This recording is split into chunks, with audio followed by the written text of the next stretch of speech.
Thank you so much for joining us. We have Lydia Pagel with us from the Texas State Parks. She's going to give some really good information for educators and really anybody who has children. But for educators especially, pay close attention. So thanks, Lydia, for joining us. Thank you for having me. I'm really excited. Hopefully we'll have some more people coming in and some people will be able to see the recording later, but I'm going to go ahead and share my screen. I've got a little presentation to show you. But today I'm just going to talk about incorporating outdoor education into the classroom and kind of some resources that you have on how to do that. So the first question that we have is, of course, what is outdoor education? And it's pretty simple. It's all in the name, right? It's education outside. And for me, when I think about what outdoor education is, I specifically think about exploration because you get to kind of get out there, experience the world, you're exploring. And the other thing is that's really important for me that I want students to experience while they're on one of my programs is I want them to cultivate wonder in the world. So those are the two big things for me, to explore and to cultivate wonder. Which brings us to the next question, which is why on earth would we want to do that? Why is outdoor education important? Why would you take time to do that? So I just wanted to share a few things with you there.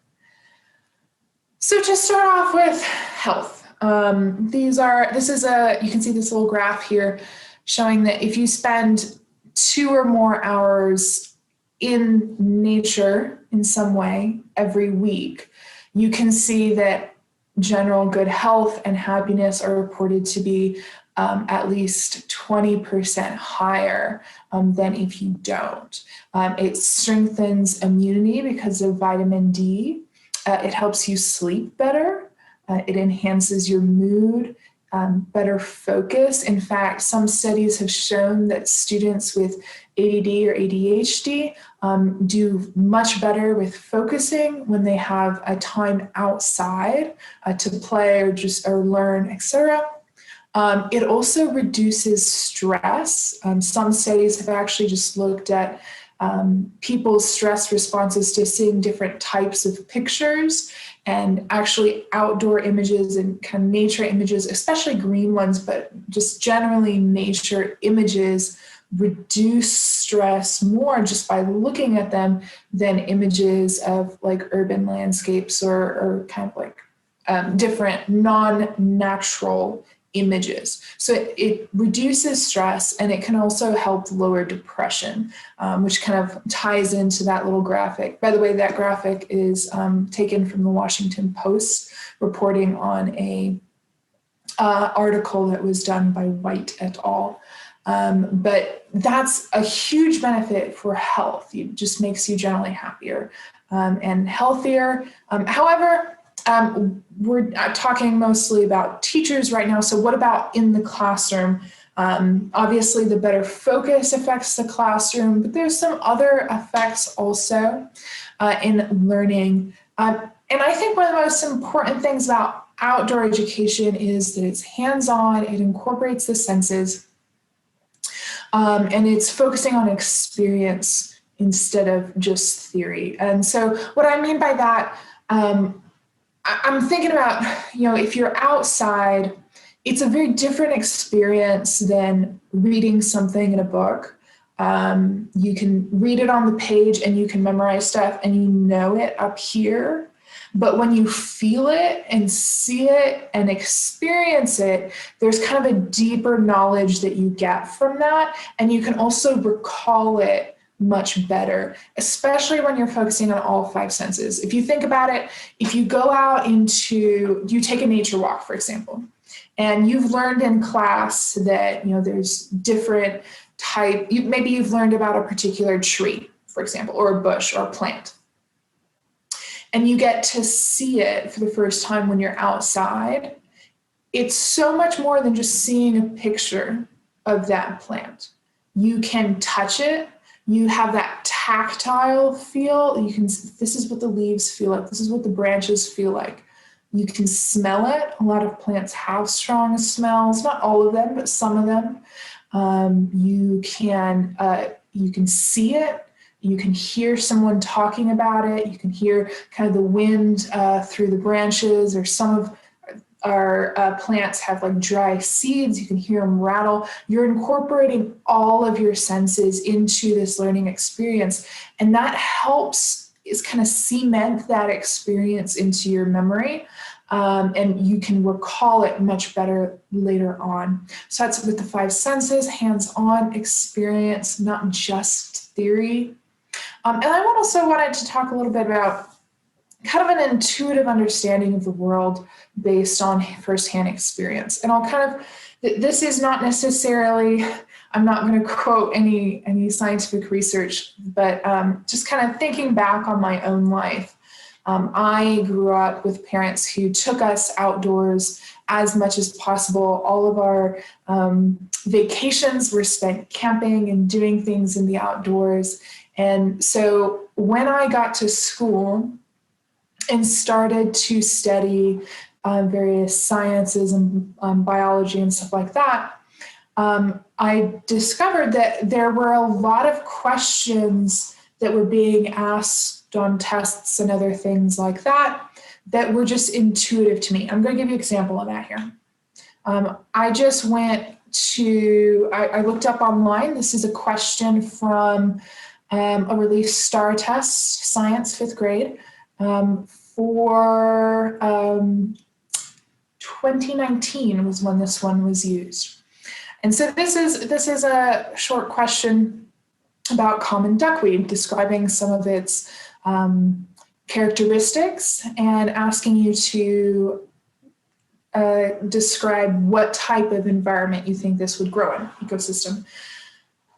And the picture that you see there is a photo that was actually taken by our urban biologist, Lois Ballin, here in El Paso. So that picture of duckweed in a wetland is from here in El Paso. I believe it's from Keystone Heritage Park, right here in El Paso. And this is the sort of thing that if you had been there and had someone kind of point out like, oh, look, this is duckweed, you would remember that when you saw this question. And there wouldn't be as much of there wouldn't be a stumbling block there, because you would just remember what it was like. And it's not even, it goes beyond just remembering individual plants too.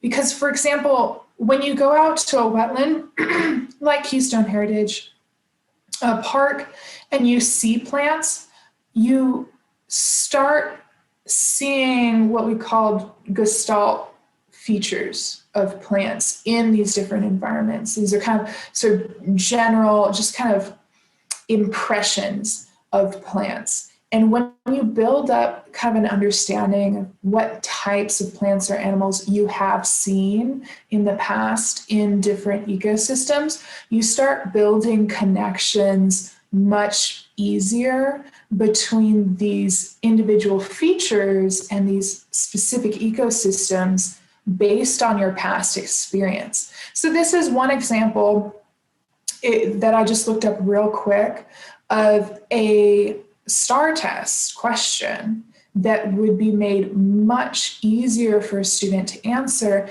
if they had in-person experience with different local ecosystems right here in El Paso. It just becomes a lot more intuitive when you're used to seeing plants and animals in different environments. I'm going to hop back to that last slide real quick and just real quick talk about that last point there. The other thing that I find kind of taking kids outside does is it can really increase creativity and problem solving. Let me tell you, the natural world is absolutely amazing. It's an amazing place.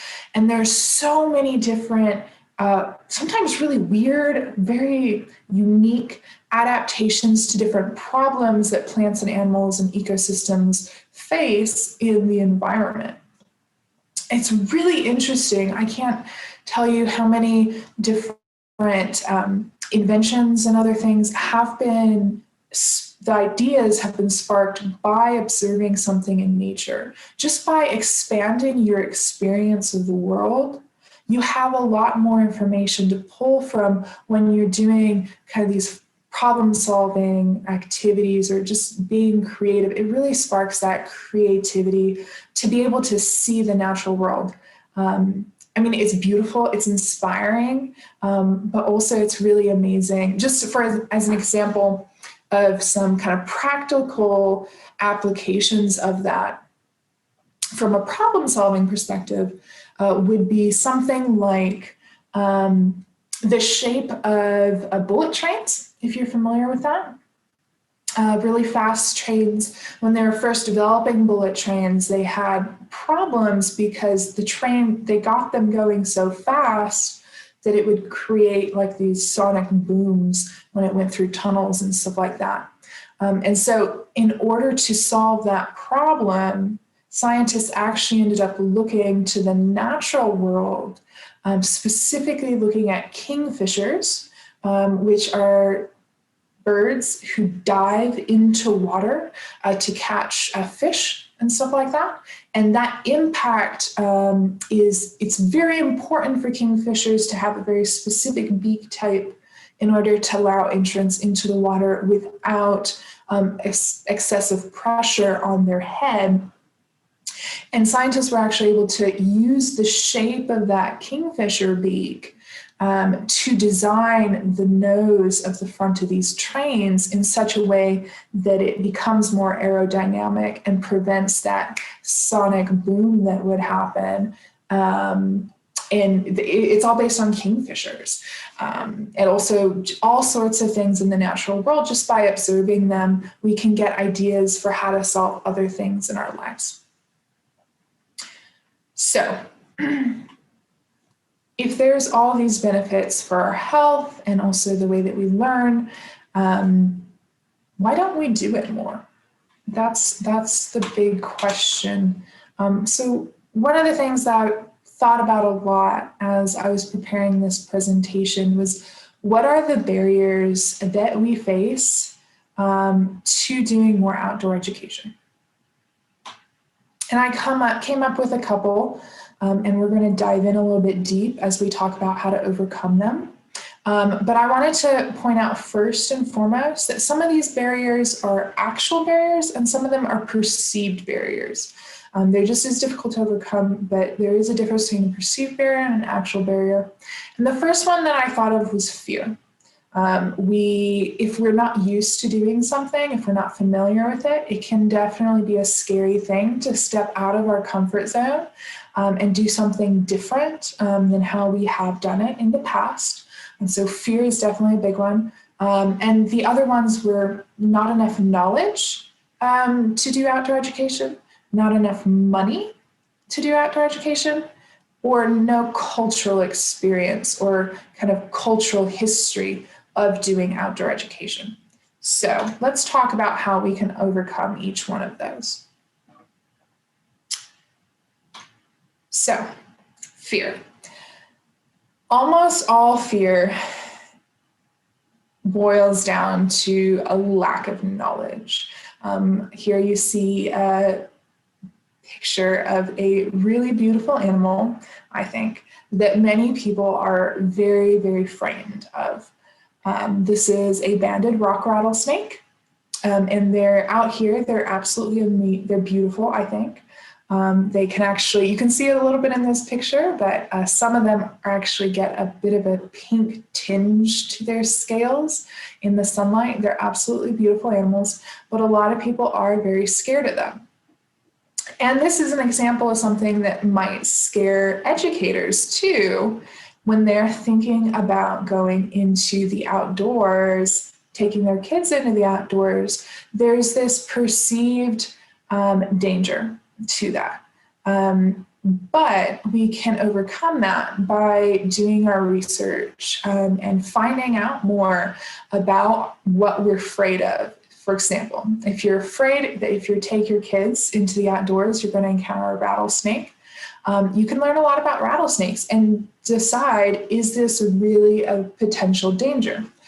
So for that example, rattlesnakes are not generally an issue, although a lot of people are scared of them. They do not want to interact with humans at all. And so 99% of the time, they will leave. If you get close to them, they will get out of there. And in fact, when I am with large groups of students, I hardly ever see them because they will feel us coming before we get there. So that's an example of a perceived fear that's usually not an actual fear. However, there is a risk. There's always danger in doing something, and being in the outdoors it's no different. And doing your research ahead of time and knowing how to respond to those risks is also a way that you can overcome that fear. For example, once again, we'll use the rattlesnake example. Do you know how to deal with that situation? Think through it ahead of time. If you were on a field trip with a group of students and you came across a rattlesnake in the middle of the trail, what would you do? If you think about that ahead of time, the fear of encountering a rattlesnake is much less. The answer to that, of course, is to give it plenty of space. Enjoy it, use it as an educational moment, but give it plenty of space and wait for it to leave or decide on an alternate route. And that's something that is easily taken care of if you kind of plan ahead. Now, you might not always know what needs to be planned ahead of time for a trip or any kind of outdoor experience that you do. So I recommend talking to friends, family, or other resources and guides that you have around you. You may be surprised with what sort of experiences those people have and what knowledge they have to share with you. So if you are afraid of stepping out of your comfort zone, my first thing would be educate yourself, figure out why you're scared of what you're planning on doing, and try to get support from people you know, and don't be afraid to do something that perhaps you've never done before. The next thing that I said was a barrier was a lack of knowledge of how to do outdoor education or what to talk about if you're in the outdoors. And one thing that I've discovered working with volunteers at the park and others is that some people are afraid that they're not going to know the answers to questions when they get out on the trail and someone asks them, oh, hey, what is that plant? And my response to that is, you don't need to know. You don't need to know all of the answers. Like I said earlier at the very beginning of this presentation, for me, outdoor education is all about exploration and wonder. And so you don't need to know everything about what you're seeing in order to explore and to wonder. And natural spaces especially lend themselves to a mutual exploration. So it doesn't have to be a teacher giving all of the answers. It can be just a sense of exploration. And one of the great things that you can do to help maybe kind of fill in some of those gaps in your own knowledge is to use technological resources. So we have a lot of different resources available to us today, and technology is an amazing thing. I'm specifically highlighting on this slide the iNaturalist app. So you can see on there the URL for the iNaturalist Teacher's Guide. That is a website that has a lot of information about how you can incorporate using the iNaturalist app into your classroom. What is the iNaturalist app?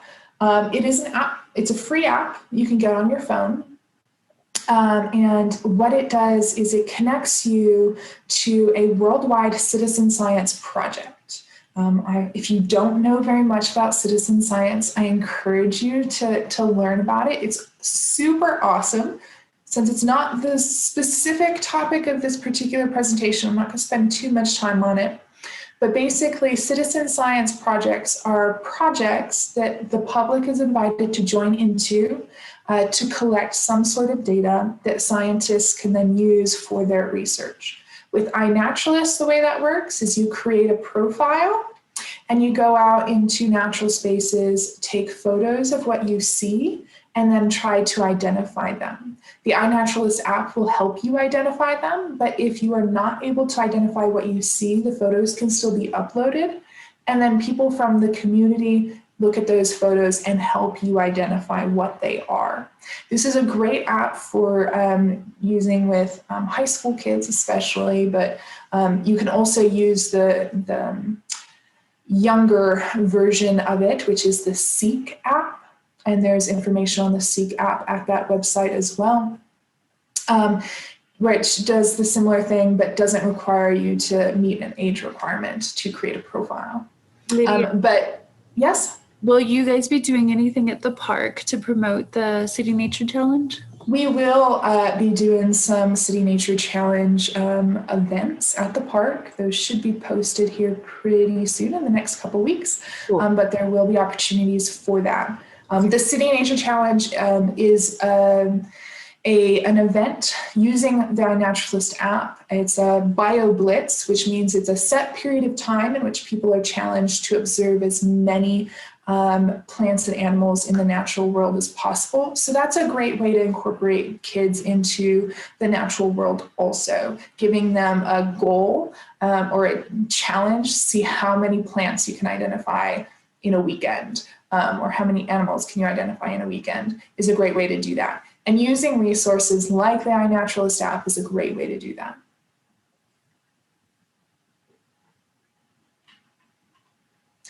I also want to just say, kind of going off of that first point that I was talking about, natural spaces lend themselves to mutual exploration. When I'm on tours, especially with school groups, but with others as well, I will often avoid direct answers to the question, what is that? I'll get a lot of people who see something cool and they're like, ooh, what is it? And they want a straight answer. And sometimes, depending on the situation, that makes sense for me to say, oh, it's this, and then move on. But usually I like to dive in a little bit deeper with students and get them to stop and slow down and notice and observe on their own. And so I generally use a activity called I notice, I wonder, this reminds me of. And so what I say when they point something out and say, ooh, what is it? I say, okay, what do you notice about it? Why did you notice that thing? What is unique about it? And that forces the student to break down what they're seeing from nature to the actual object that they're looking at. A lot of people, when they go out in nature, they can't see the tree, they can just see forest. And so to actually stop and say, okay, what made you interested in that thing? What's unique about that? What differentiates that from everything else around it? So let's de-blend it. It's been kind of blended into this natural environment. Let's look at it a little bit specifically. So what do you notice about it? Specific observations, colors, textures, smells, anything, any kind of five senses. I generally don't recommend tasting things in the natural world, but depending on the situation, it's possible. But smell, touch, textures, colors, all that sort of thing. And then once they've spent a little time looking at it and being like, oh, like that's kind of cool. That's why I noticed that. I'll ask them to make I wonder statements. And so this is, well, I wonder why it's structured that way. I wonder why it has spines. I wonder why the leaf is so waxy. And these are questions that really get the kids thinking and drawing connections between actual physical observations and those connections to environmental adaptations and other sorts of topics, ecological or otherwise. So I wonder, and the last one is this reminds me of. The reason I ask this question is more about memory recall. So if I have, let's say that someone asked me about this prickly pear cactus that we have a photo of here, and we noticed the spines and the different arrangements of them, and we wondered perhaps why some of the spines are longer and some of the spines are shorter, and why some sides of the prickly pear have more spines than others. Those are also questions that it is beneficial to ask even if you don't know the answer to. So just making those observations is a great thing to do, even if you don't know the answer to them. And then this reminds me of, could be anything from, well, those spines remind me of, I don't know, the time my brother shaved his head and when the hair was growing back, it was prickly and had, I don't know, there's a texture thing there or something. There's not a whole lot of connection between those two memories. However, by tying our memories together, we're better able to recall information later. So the next time that student sees a prickly pear, they might not remember if I told them it was in the genus Opuntia. They might never remember that. But if they have something else that they've connected that memory to that's already in their memory bank, so to speak, they'll kind of make that connection, be like, oh yeah, I remember that was the thing that reminded me of my brother's haircut. And we were talking about that when I was with the ranger at Franklin Mountains. And so making those connections really helped memory recall later on. So you don't need to know all the answers. A lot of outdoor education is really just about noticing the things around you. The next one, which is a big one, is money. Nobody has enough. And the great thing about outdoor education is that it can be absolutely free. Sometimes when people think about outdoor education, they think about like these elaborate programs and like, oh, we need to raise money to take our kids on a week-long trip to the Grand Canyon if we want to do outdoor education. And that's not true. That's awesome. And if you can do that, that's amazing and you should. But it's not necessary for outdoor education. And so if money is a concern, I have two main things to recommend. First of all, a lot of places right here locally will have discounts for schools.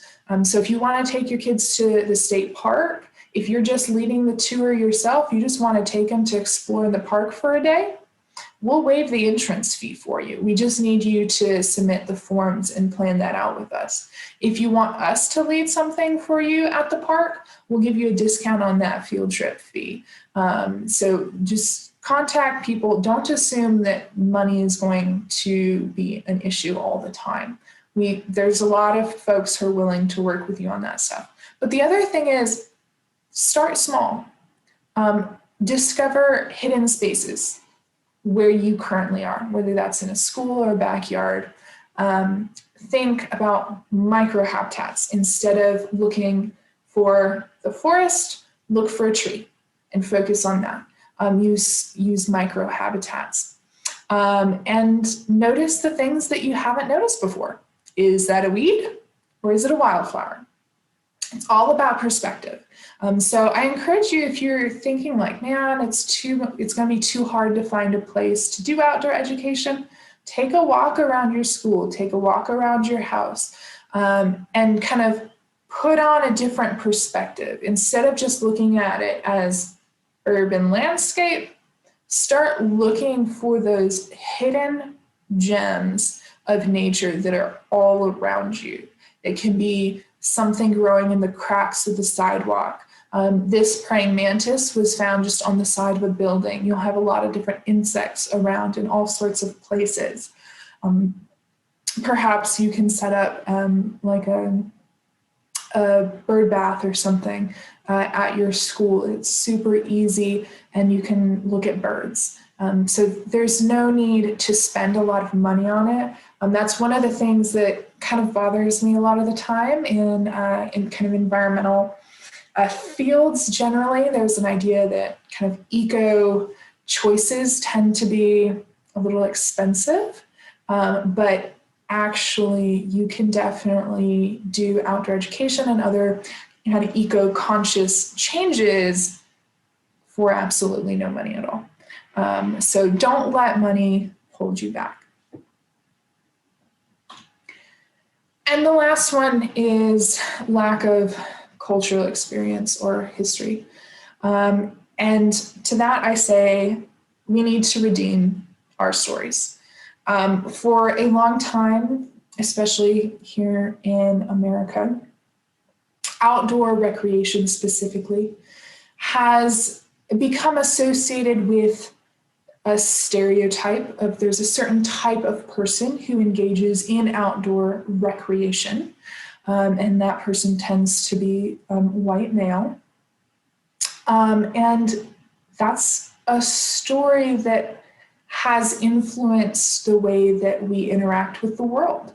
And because of that story, and because of the images that we've been given, and because just the number of white men who do happen to enjoy the outdoors, we've gotten this filter to some extent in which we say, that's not where I belong.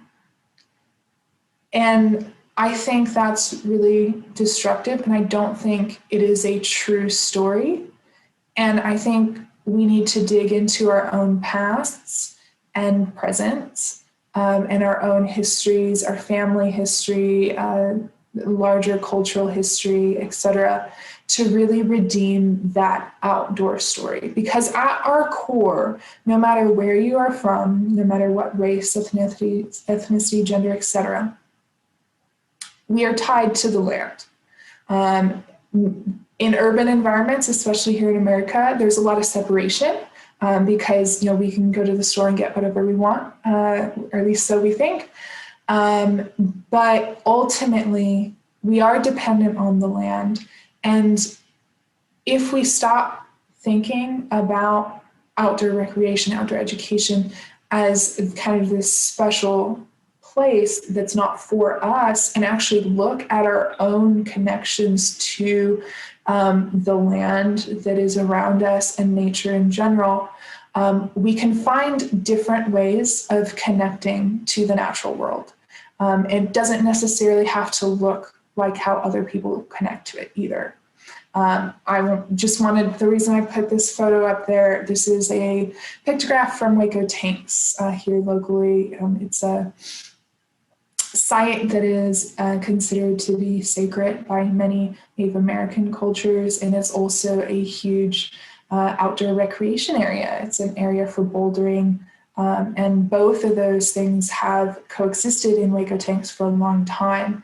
And I don't think outdoor recreation needs to be separated from our spiritual connection to the land also. And we can redeem the stories that have been handed down to us and really examine our own memories and kind of recognize those places where nature has played a big role for us and use that as a connection point to move forward.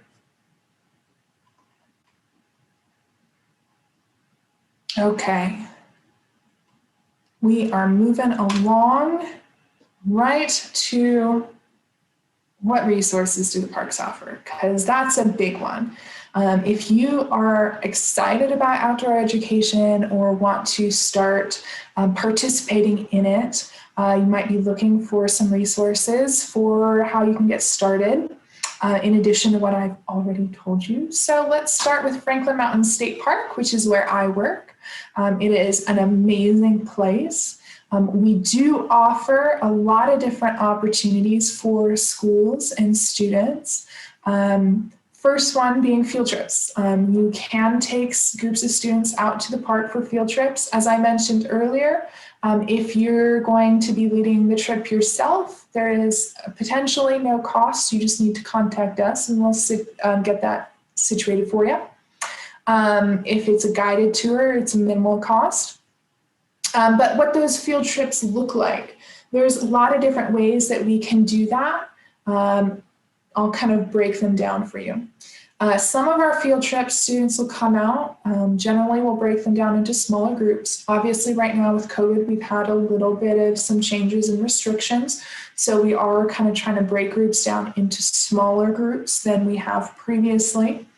But the first way to do that field trip would be to just do a hike. So you come out to the park. There's a lot of different hikes that we could do, ranging from easy to moderate to difficult, depending on the age group, the fitness level of the group, and also the amount of time that you have. On those guided hikes, field trips, we don't necessarily have a focus as we start. The focus is what we find. So when I do guided hikes, I am going to start that day and I have no clue what we're going to see. Some things I know that we'll probably see, so I might have it in my mind like, oh, I'll stop there.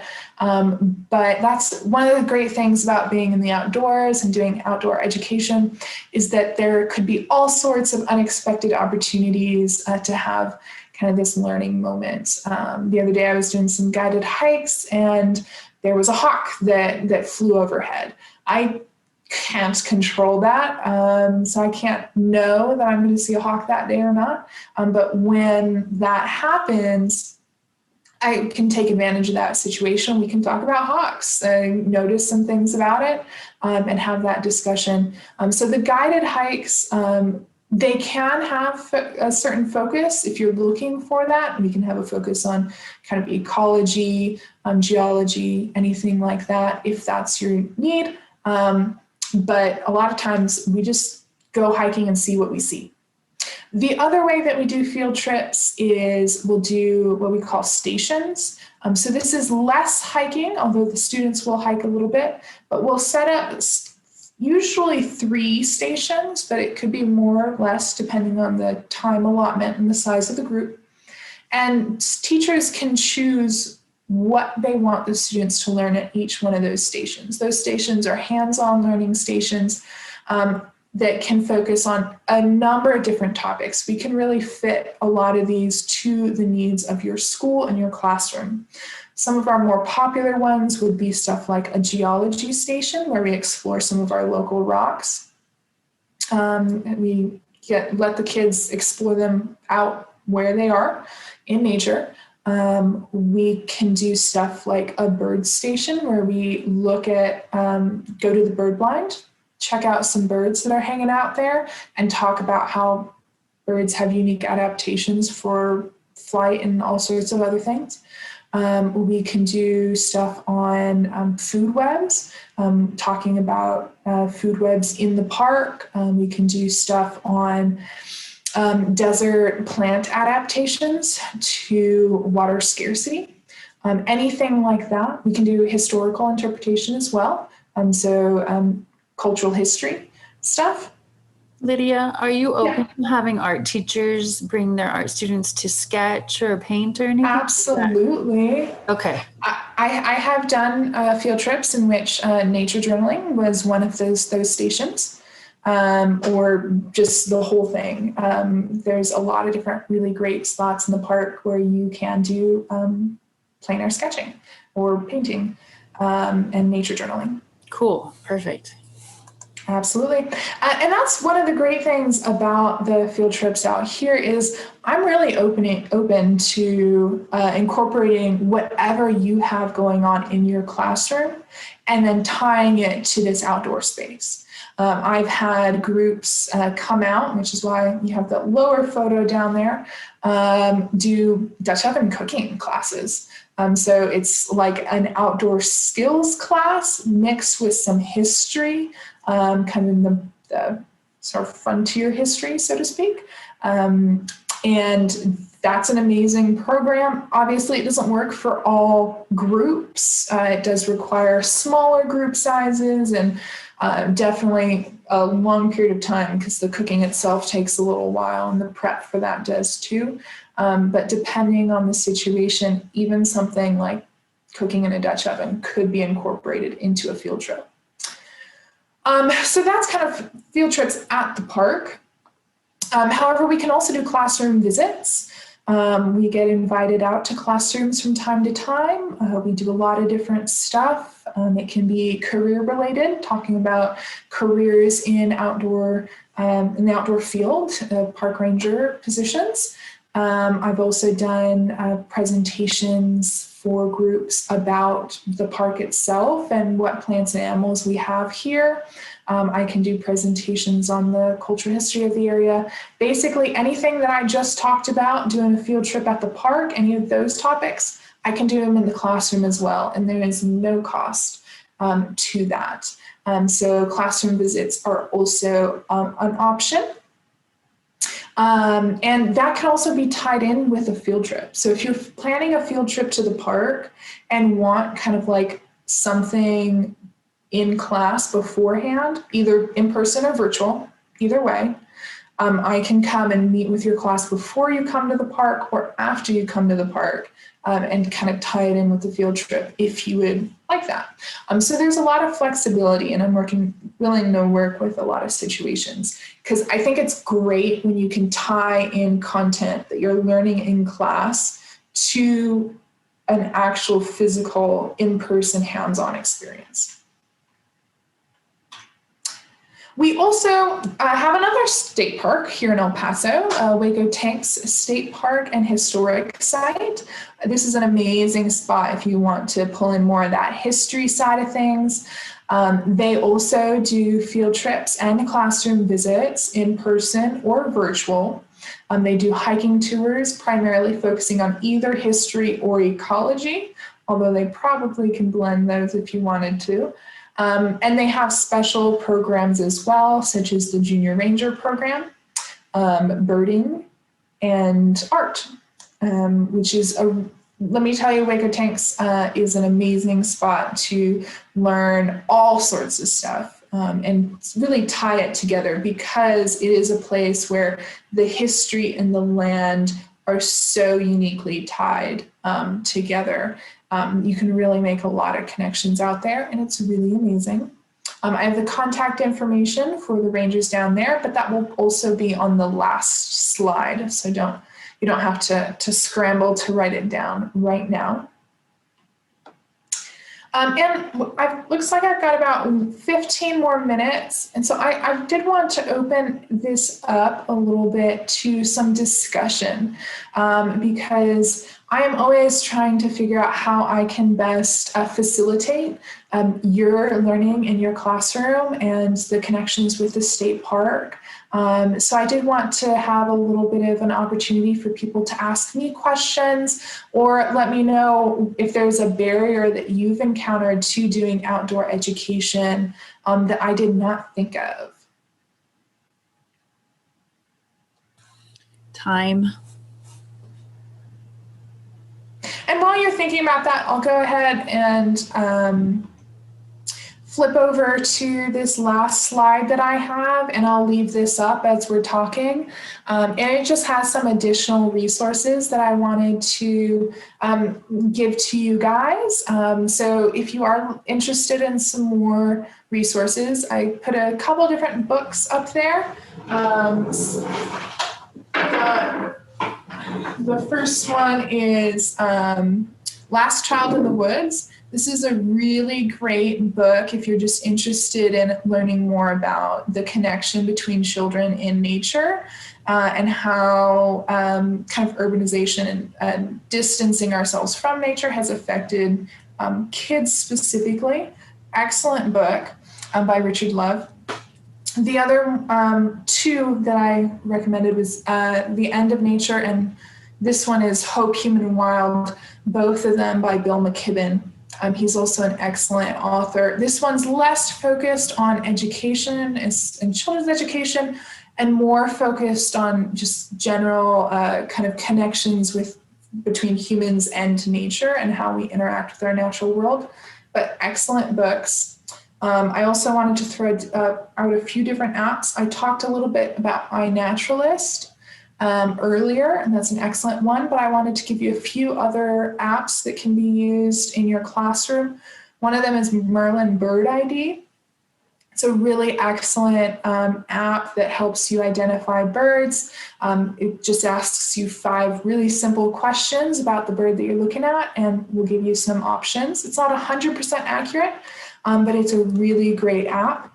And then Nature's Notebook is another really great app, another citizen science app. This one is focused on phenology. So what that means is phenology is tracking seasonal changes in plants and animals over the year. So it's stuff like bloom times, is the flower and leaf, when is it not, when is it dormant. And so you can actually set up long-term little experiments at your school in phenology where you would use this Nature's Notebook app, and your students every year, you could take them and they would go back to the same location and record changes in the natural landscape. And then that could be used over long periods of time by you or other researchers to see changes in phenology.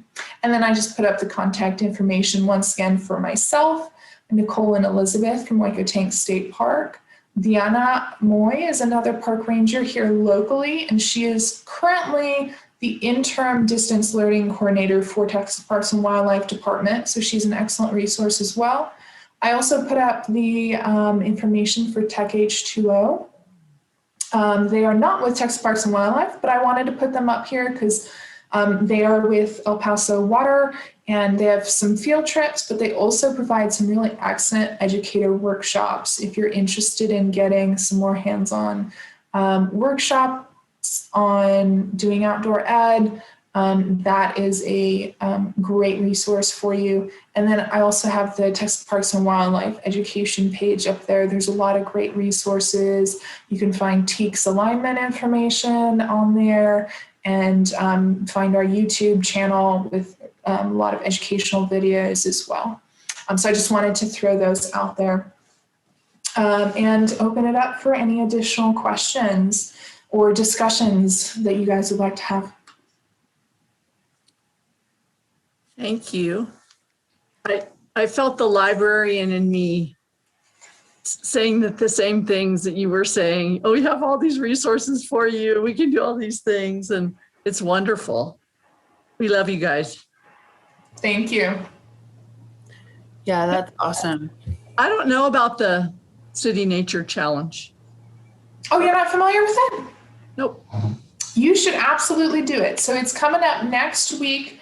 And it's April 30th through May 2nd is the period for observation. So you can just use that iNaturalist app and you just go around and take photos of different things in nature and try to identify them. And so what the City Nature Challenge is, it's a friendly competition between cities to see which city can have the most people making the most observations and identifications. And it's through Texas State Parks? Is that you? No.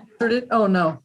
We participate in it, and we are going to be doing some programs next weekend, but it's not operated by us. It actually started in San Francisco, and it's a worldwide thing through the iNaturalist program itself. Wow. Mm-hmm. Here we're talking about how interesting it is that some people have actually identified animals that were thought to have been extinct or endangered, or they weren't in the region anymore. And then scientists can track your data as a citizen scientist, and it helps them because they can't be everywhere all the time. So you're technically helping these people do their research. Mm-hmm. Yeah, and I can't remember. I did it one year, Lydia. Correct me if I'm wrong. When you hover over and you take the picture, doesn't the thing try to identify the plant or animal for you? Yes, sort of. So with the iNaturalist app, once you upload the photo, it will try to help you identify. Now, it does depend on your phone. What type of phone you have, sometimes it doesn't work. But you can, based on the photo that you use, it will try to find similar matches using its data set. And it will recommend things that look like the photo that you put up there and are found locally because it will mark where these observations were made. And this could be so cool for educators, almost treat it as if it were some sort of a scavenger hunt for kids, right? Like, Yes. you know, like even when the kids are at home, like you said, they can go in their own backyard and get all the different type of even weeds or beetles or lizards or, you know, it just forces them to slow down and look at everything. Yeah. Now, there's a second app. So with the iNaturalist app, you are required to be 18 in order to make a profile. And that is because you are joining an online community in which you are posting photos and other people can message you and respond. And so that they want to make sure that, 18 and older. However, younger kids can use the Seek app, which is based on iNaturalist, and it's with iNaturalist, but it doesn't require the same privacy policies. And so that will allow younger kids to go out.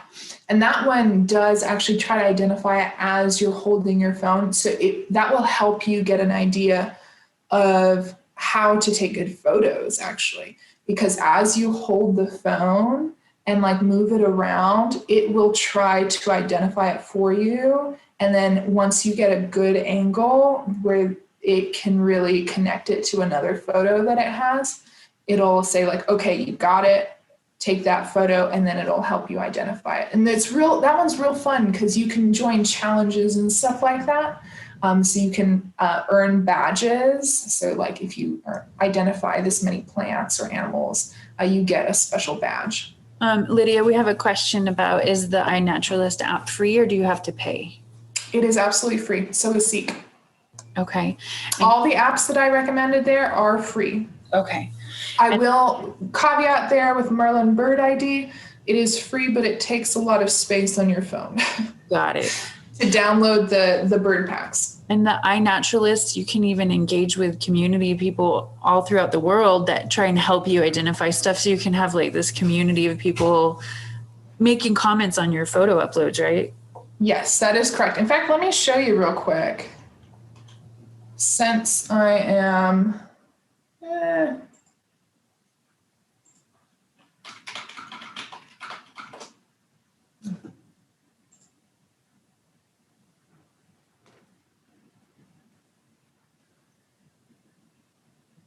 so you don't have to access it through your phone. It is easiest to do it that way. However, you can also upload through this website. But here is the website, and we'll just explore some observations real quick. We'll look for in El Paso. So you can just look everybody's, huh? Yeah, so we're just gonna see, let's see. I have no clue who this is. We're just gonna click on that observation. Looks like he was out in the desert, found a blooming ocotillo, took a photo of it, and then you can see the location. Looks like he might have actually been in the park. The date, and so that was today at 10:30.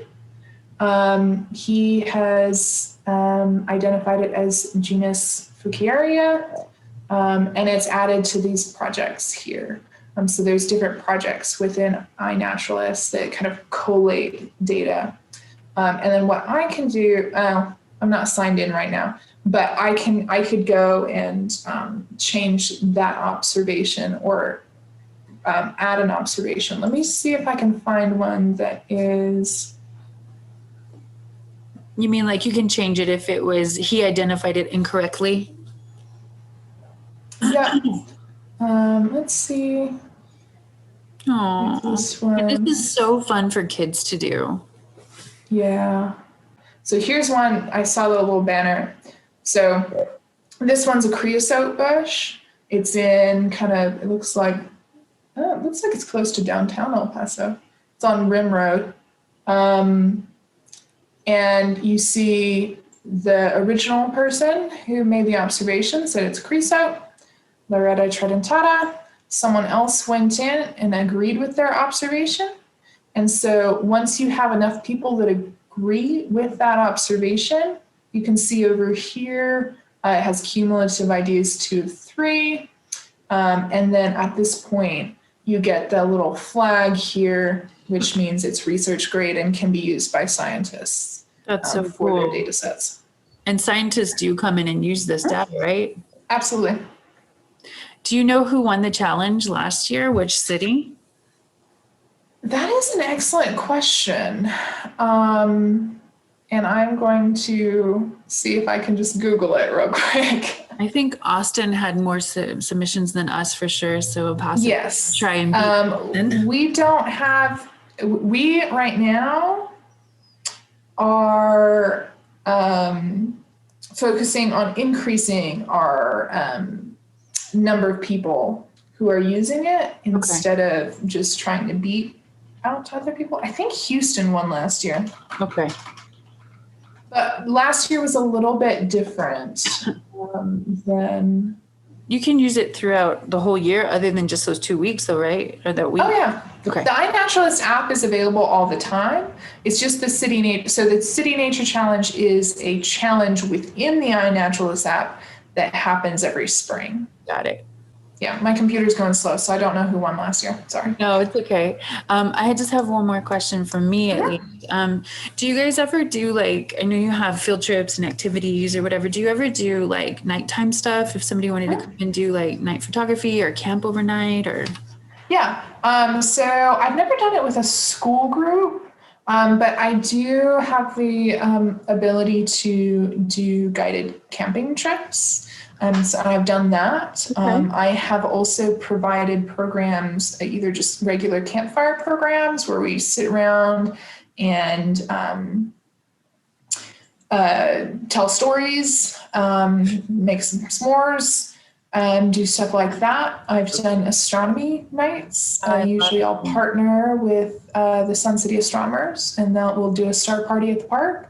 Set up some telescopes, look at some stars, have some fun. If you wanted to do like astrophotography, how's the light pollution out there?